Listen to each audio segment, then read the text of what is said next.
Hello everyone, this is Darion of GNB.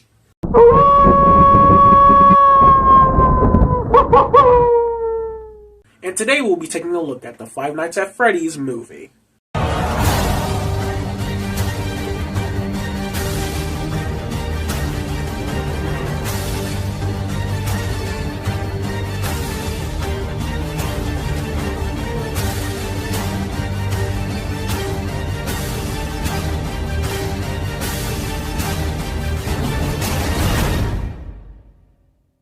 Five Nights at Freddy's movie released in October of 2023.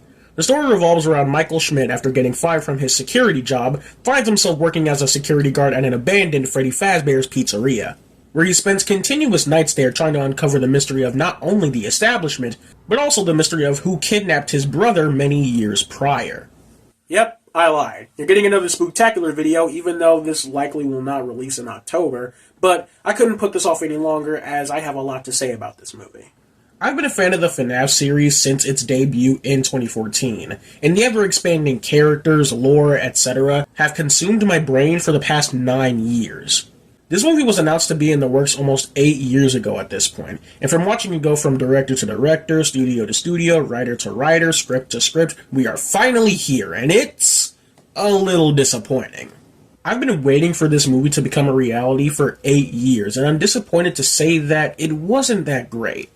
Now, it wasn't terrible by any means, but it's most certainly not good either. The plot is paper thin. I didn't expect much from the story, to be honest, considering on paper, the plot to a FNAF movie should be fairly simple to pull off. And the one we have here, while not bad, left a lot more to be desired. When they revealed that this movie was going to be strictly catered towards fans, that kinda killed a lot of the excitement I had for the story. Because I knew it'd almost be nothing but pointless forced fan service that would serve as nothing but to make fans of the games clap and cheer. And yeah, I was kinda on the money with that. When it comes to adaptations of video games, especially ones I love, I mainly want to come at them with how they are as a movie or TV show or whatever, before how well they operate as an adaptation.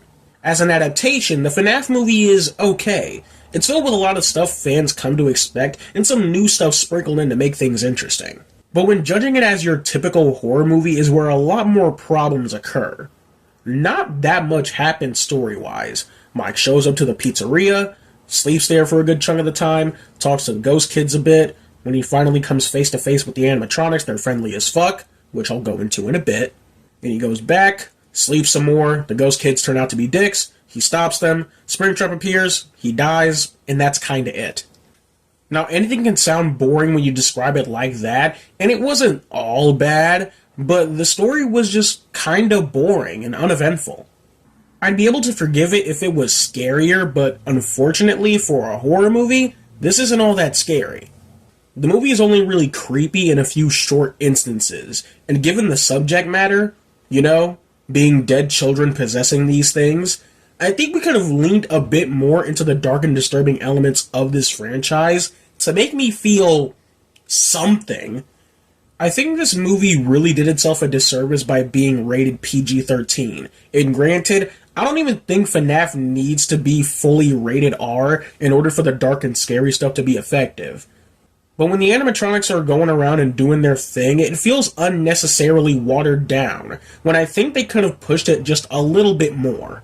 There was only one extreme kill that I found effective, even though I didn't like it all that much. And it was when the babysitter got bit in half. That was pretty effective, and I wish we got to see some more real gruesome stuff like that. FNAF can go to some really disturbing places sometimes, and I'm disappointed that we didn't go more into them.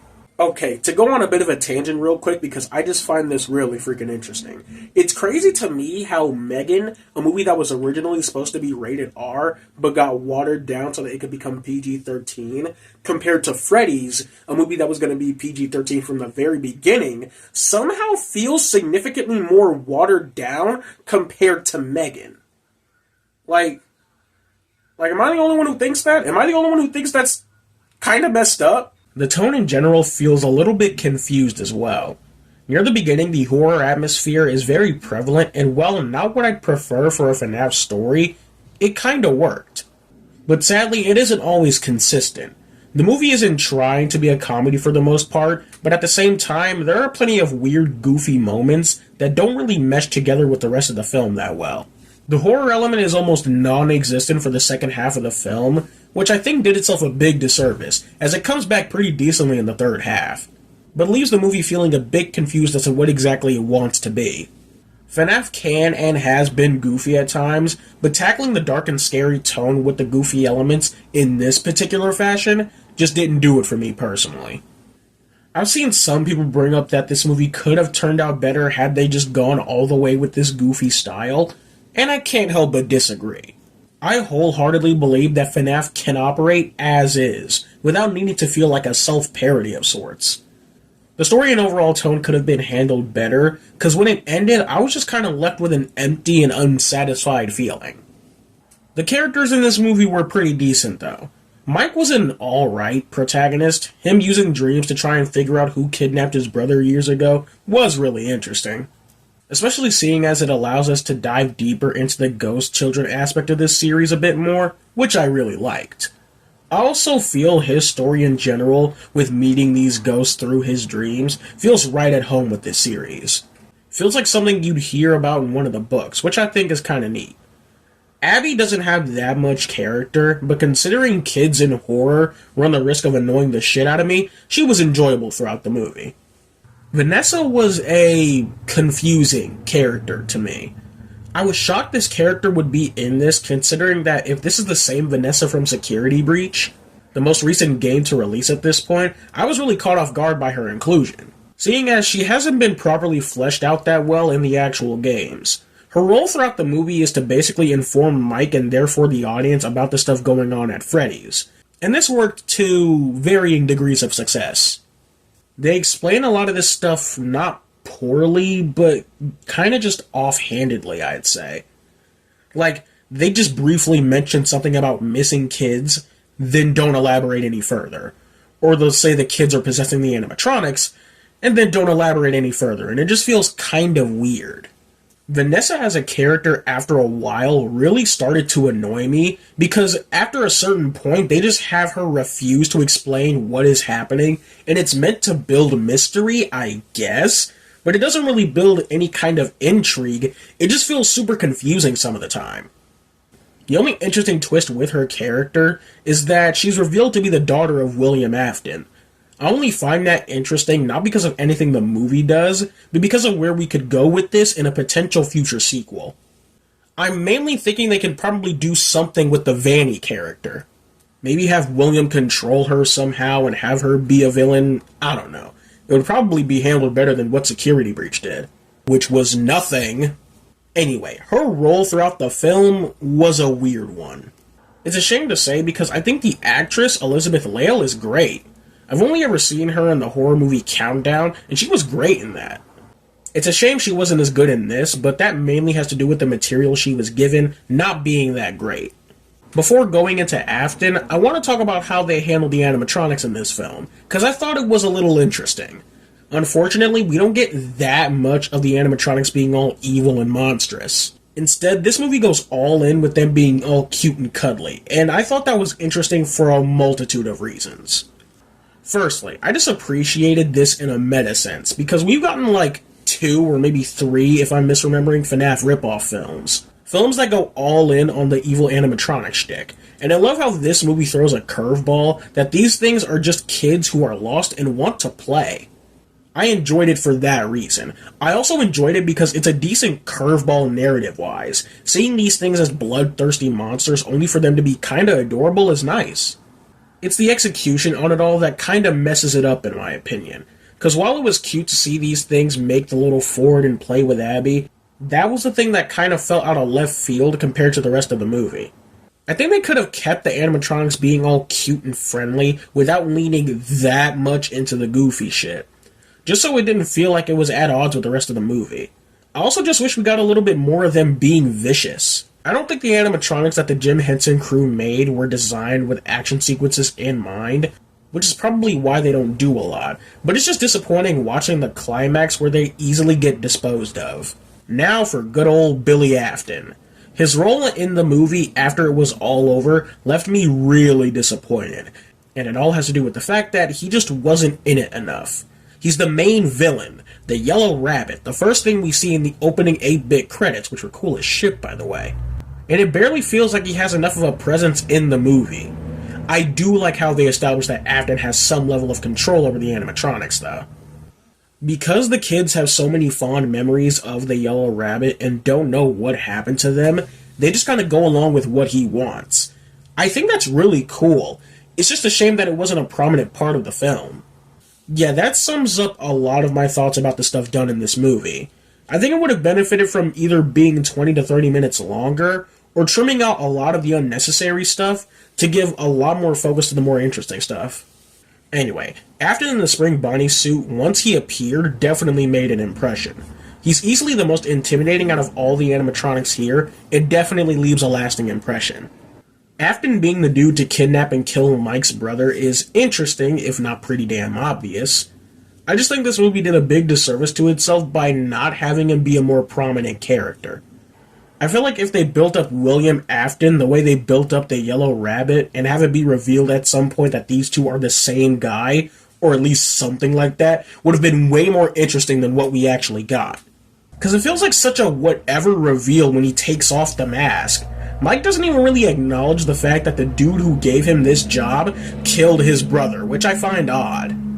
Which, I have to bring up the question as to what Afton's little motive behind all this was. Because given this little exchange between him and Vanessa in the climax... You had one job. One!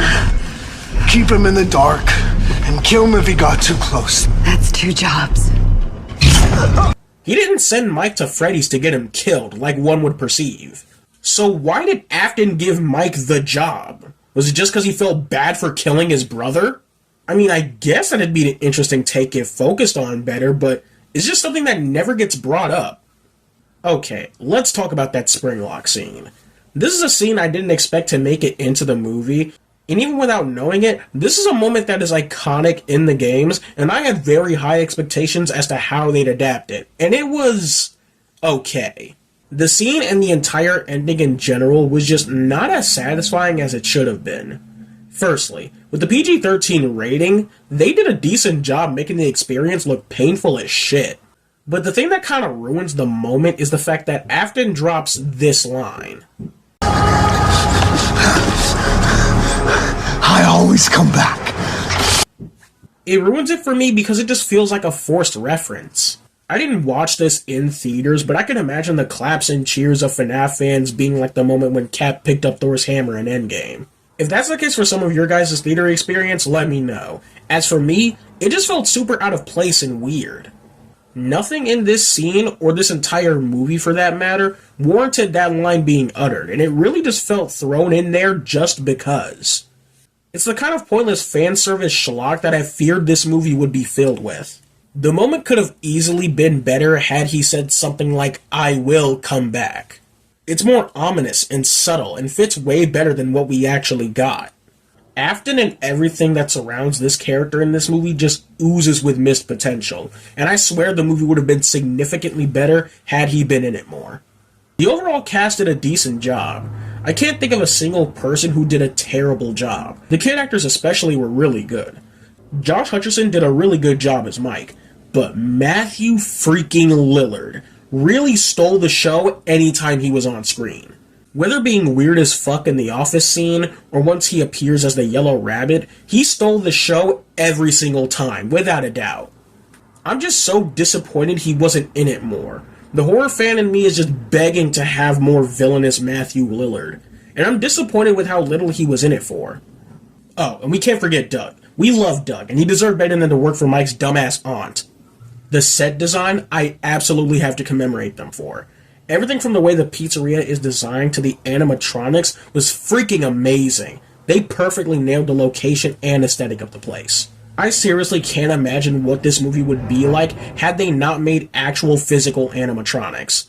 Deadass, if these things were just CG, all of this would not be as effective. The Jim Henson crew and the set designers in general just nailed it. Although, I do have to say that if the actual animatronics they built weren't made with action in mind, I kinda wish they made actual costumes for people to wear.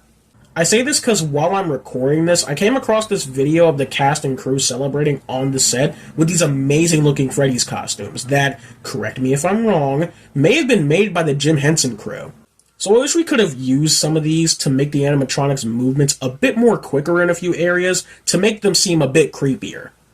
Like the scene where Foxy runs towards the camera at the dude, I think would have been significantly scarier had we seen this thing do a full mad dash towards the camera, but that's just me.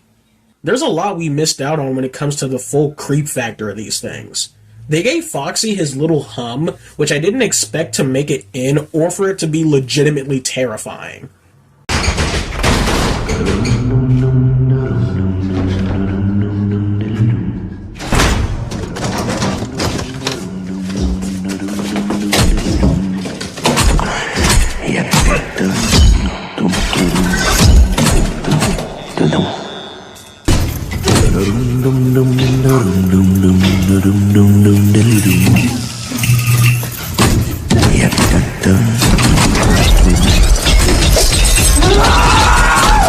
I wish we got more stuff like that.